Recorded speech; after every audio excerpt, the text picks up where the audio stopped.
আমি সবসময় আনকমন কিছু ট্রাই করতে খুব পছন্দ করি, মাঝে মাঝে, প্রতিদিন না। তো আজকেও তার ব্যতিক্রম নয়। আজকেও আমি একটু আনকমন কিছু খাওয়ার চেষ্টা করেছি। তো আসসালামু আলাইকুম আমার প্রিয় অডিয়েন্স, ইউটিউবের সকল অডিয়েন্সদের জন্য অনেক অনেক রাতের শুভেচ্ছা। কে কেমন আছেন? নিশ্চয়ই সবাই খুব ভালো আছেন। আলহামদুলিল্লাহ, আমিও ভালো আছি।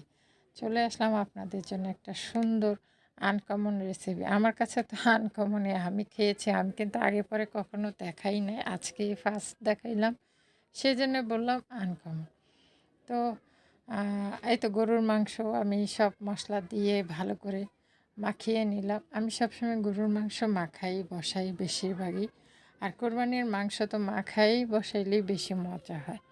আমার ঘরে ছিল কোরবানির মাংস, সেজন্য সেটা দিয়ে এই কাজটা করলাম। তো যাই হোক, আমার মাংসটা কষানো হয়ে গেছে। দেখেন কত তেল বের হয়েছে, খুব সুন্দর করে কষানো হয়েছে। এই যে হচ্ছে মূল উপাদান আমার, সে মূল আনকমন সবজি মানে মূলা।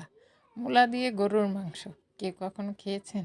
যদি না খেয়ে থাকেন অবশ্যই কালকে ট্রাই করবেন, খেয়েই দেখেন কত যে মজা, সেটা না খেলে বুঝতেই পারবেন না।